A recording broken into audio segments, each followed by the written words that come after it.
Hello दोस्तों, कैसे हैं आप सब। उम्मीद करते हैं आप सभी अच्छे होंगे। दोस्तों 11 जनवरी की कुमार गौरव सर की करंट अफेयर्स की फुल पत्ती वाली क्लास का कम समय में हम लोग रिवीजन करने वाले हैं। तो वीडियो काफ़ी इंपॉर्टेंट होगा, वीडियो को आप पूरा देखिएगा और अगर आपको वीडियो अच्छी लगे तो इसे अपने दोस्तों तक शेयर जरूर कीजिएगा और वीडियो को लाइक जरूर कीजिएगा। तो आइए आज की वीडियो को स्टार्ट करते हैं। पहला प्रश्न है, हाल ही में गैब्रियल अटल किस देश के सबसे युवा और पहले समलैंगिक प्रधानमंत्री बने हैं। ये फ्रांस देश के प्रधानमंत्री बने हैं। फ्रांस देश के सबसे युवा और समलैंगिक प्रधानमंत्री। समलैंगिक का मतलब क्या है, मेल मेल के प्रति आकर्षित होता है या फीमेल फीमेल के प्रति आकर्षित होती है, तो वहाँ पे उसको समलैंगिक कहते हैं। तो समलैंगिक पहले समलैंगिक प्रधानमंत्री कौन बने हैं? गैब्रियल अटल। ये पहले समलैंगिक प्रधानमंत्री फ्रांस के बनाए गए हैं। इनसे पूर्व में कौन थे प्रधानमंत्री? तो इनसे पूर्व में एलिजाबेथ बॉर्न इनसे पूर्व में प्रधानमंत्री थे। अभी कौन बनाए गए हैं? गैब्रियल अटल बनाए गए हैं। ये 34 वर्ष की आयु में प्रधानमंत्री बनाए गए हैं। फ्रांस के राष्ट्रपति कौन है? Emmanuel Macron. इन्होंने इनको प्रधानमंत्री बनाया है। मतलब सत्ता किसके हाथ में होती है? फ्रांस में राष्ट्रपति के हाथों में सत्ता होती है। इमैनुअल मैक्रोन अभी हाल ही में इनको भारत के गणतंत्र दिवस पर मुख्य अतिथि के रूप में भी बुलाया गया है। इसको भी आपको नोट करना है। स्ट्रेटेजी के प्रश्न देखिए।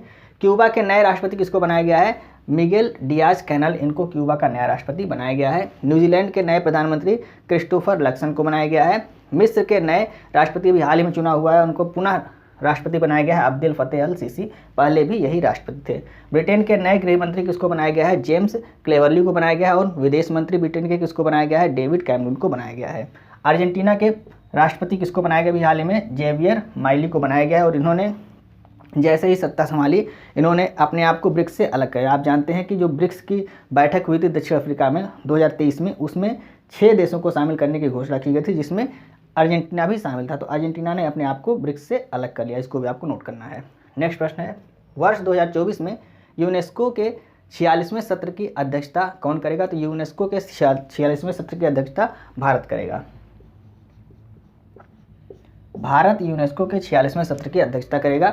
यूनेस्को की स्थापना कब हुई थी? 1946 में इसकी स्थापना हुई थी। इसका मुख्यालय पेरिस फ्रांस में इसका मुख्यालय है। और भारत इसमें 1946 में ही शामिल हो गया था। मतलब जब स्थापना हुई थी तभी इसमें भारत सदस्य बन गया था। 2023 में बैठक कहाँ पर हुई थी? रियाद सऊदी अरब में 2023 में बैठक हुई थी। और इस बैठक में भारत के 2 नए विश्व धरोहर स्थल घोषित किए गए थे। 41वां बनाया गया था शांति निकेतन, जो वेस्ट बंगाल में यानी पश्चिम बंगाल में स्थित है। और 42वां विश्व धरोहर स्थल भारत का किसको बनाया गया था? होयसल मंदिर, जो कर्नाटक में स्थित है। आपको कमेंट करके बताना है 40वीं विश्व धरोहर स्थल कौन सी थी, ये आपको कमेंट करके बताना है। स्ट्रेटेजी के प्रश्न देखिए। G20 2023 की बैठक भारत में हुई थी। भारत मंडपम नई दिल्ली में इसका आयोजन किया गया था। SCO 2023 की बैठक भी भारत में हुई थी। ब्रिक्स 2023 की बैठक कहाँ पर हुई थी? दक्षिण अफ्रीका में हुई थी। अभी हमने इसके बारे में आपको जानकारी दी है। नेक्स्ट प्रश्न है, हाल ही में सतत ऊर्जा सहयोग को बढ़ावा देने हेतु ग्रीन फ्यूल अलायंस इंडिया किसने लॉन्च किया है? डेनमार्क ने इसको लॉन्च किया है।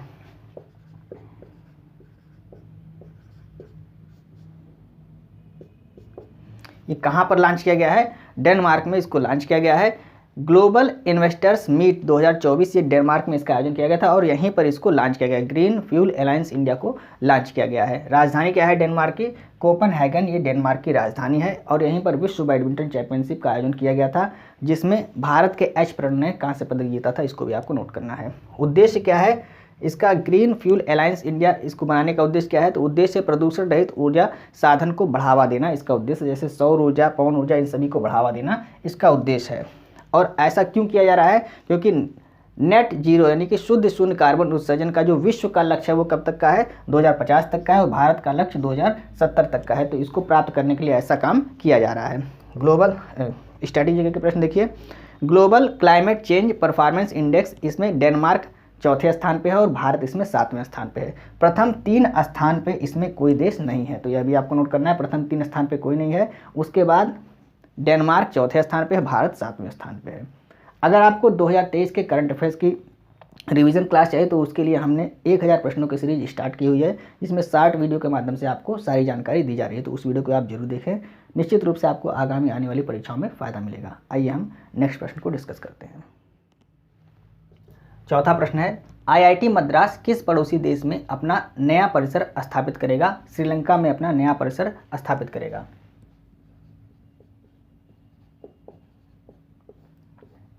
ये IIT मद्रास का दूसरा परिसर होगा जो विदेश में स्थापित हुआ है। इससे पहले आईआईटी मद्रास ने अपना पहला ऑफशोर कैंपस कहाँ पर स्थापित किया था?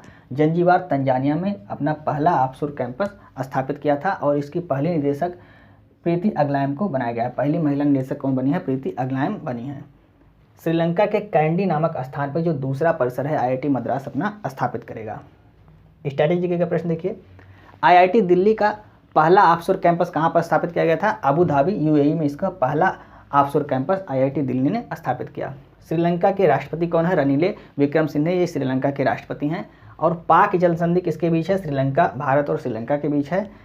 मित्र शक्ति और सिलिनेक्स अभ्यास यह भी भारत और श्रीलंका के बीच होता है। श्रीलंका की राजधानी क्या है ये आपको कमेंट करके बताना है। नेक्स्ट प्रश्न है, हाल ही में विश्व हिंदी दिवस 2024 कब मनाया गया है? 10 जनवरी को इसको मनाया गया। 10 जनवरी को विश्व हिंदी दिवस 2024, मतलब 2024 में 10 जनवरी को हिंदी दिवस मनाया गया। 10 जनवरी को यह मनाया जाता है। क्यों मनाया जाता है? क्योंकि 10 जनवरी 1949 में यूएनओ में पहली बार हिंदी भाषा में स्पीच दी गई थी, इसीलिए विश्व हिंदी दिवस 10 जनवरी को मनाया जाता है। थीम क्या है इसकी? पारंपरिक ज्ञान और एआई को जोड़ना इसकी थीम है और 2006 में इसकी घोषणा की गई। इसके मनाए जाने की घोषणा कब की गई थी? 2006 में इसकी घोषणा की गई थी। राष्ट्रीय हिंदी दिवस कब मनाया जाता है? 14 सितंबर को मनाया जाता है। क्यों 14 सितंबर को मनाया जाता है? क्योंकि 14 सितंबर 1947 में हिंदी को राष्ट्रभाषा के रूप में अपनाया गया था, इसलिए 14 सितंबर को राष्ट्रीय हिंदी दिवस के रूप में मनाया जाता है। विश्व में सर्वाधिक बोले जाने वाली भाषा कौन सी है? अंग्रेजी पहले नंबर पे, दूसरे नंबर पे मंदारिन है और तीसरे नंबर पे हिंदी है। मंदारिन ये चीन की भाषा है। अनुसूची 8 में, भारतीय संविधान के अनुसूची 8 में वर्तमान में कितनी भाषाएं हैं? तो 22 भाषाएं हैं। मूल संविधान में कितनी भाषाएं थी ये आपको कमेंट करके बताना है। नेक्स्ट प्रश्न है, 27वां राष्ट्रीय युवा महोत्सव का उद्घाटन 27वें राष्ट्रीय युवा महोत्सव का उद्घाटन कहाँ पर हुआ है? तो इसका उद्घाटन महाराष्ट्र में किया गया है।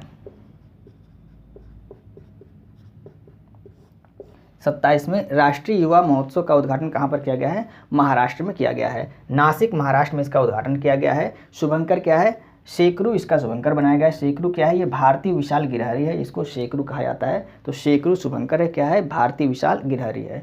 कब से कब तक चलेगा? 12 से 16 जनवरी के बीच इसको मनाया जाएगा। ये महोत्सव 12 से 16 जनवरी के बीच चलेगा। थीम क्या है इसकी? सक्षम युवा, सक्षम युवा समर्थ भारत, ये इसकी थीम है।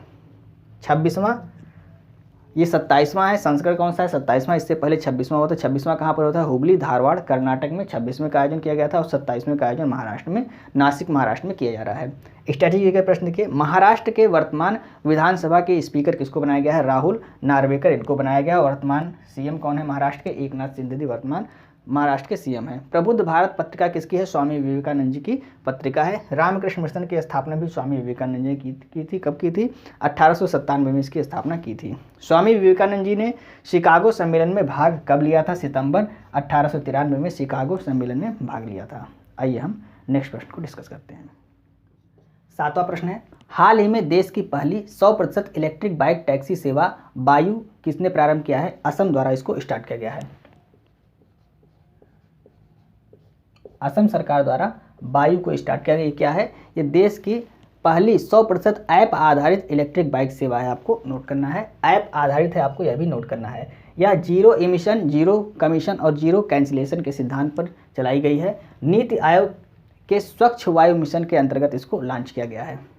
अमृत वृक्ष आंदोलन ये भी असम में स्टार्ट किया गया था। गंगा विलास क्रूज सेवा ये वाराणसी से डिब्रूगढ़ के बीच में चलाई गई और 3200 किलोमीटर की यात्रा इसने पूरी की 51 दिन में, यह भी आपको नोट करना है। राष्ट्रीय जलमार्ग 2 किस नदी पर स्थित है ये आपको कमेंट करके बताना है। नेक्स्ट प्रश्न है, यूनाइटेड कप 2024 की विजेता टीम कौन सी है? जर्मनी इसकी विजेता टीम है। यूनाइटेड कप 2024 में जर्मनी विजेता है और उपविजेता कौन है? पोलैंड इसमें उपविजेता है। आयोजन इसका सिडनी में किया गया था। किस खेल से संबंधित है? टेनिस खेल से संबंधित है। कुल 18 देश ने इसमें भाग लिया था। जर्मनी की राजधानी क्या है? बर्लिन ये जर्मनी की राजधानी है। राइडर कप ये गोल्फ खेल से संबंधित है। थॉमस कप और उबेर कप ये बैडमिंटन खेल से संबंधित है। डेविस कप ये टेनिस खेल से संबंधित है और पहली बार इसका विजेता कौन रहा है? इटली इसमें पहली बार विजेता रहा है। आपको कमेंट करके बताना है कि इटली की वर्तमान प्रधानमंत्री कौन है, आप सभी को कमेंट करके बताना है। कमेंट आप किया कीजिए, चूँकि आपका कमेंट हमें मोटिवेट करता है। नेक्स्ट प्रश्न है, हाल ही में यूपी के किस जिले के हनुमानगढ़ी लड्डू को जीआई टैग दिया गया? अयोध्या के जो हनुमानगढ़ी लड्डू है इसको जीआई टैग दिया गया है।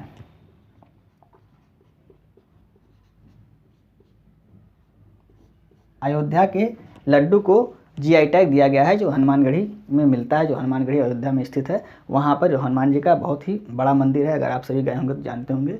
तो यहाँ हनुमानगढ़ी में जो लड्डू मिलता है उसको जीआई टैग दिया गया है हाल ही में।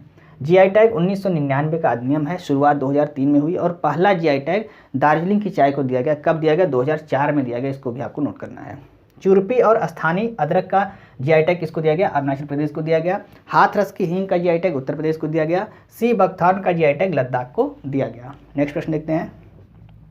हाल ही में घुड़सवारी में अर्जुन पुरस्कार पाने वाली पहली भारतीय महिला एथलीट कौन हो गई हैं? दिव्यकृत सिंह, ये राजस्थान की हैं।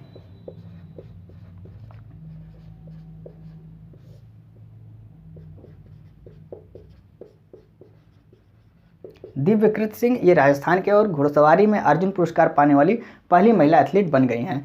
कुल 26 लोगों को अर्जुन पुरस्कार इस बार दिया गया था, जिसमें से कुछ महत्वपूर्ण नाम यहाँ पर दिए गए हैं।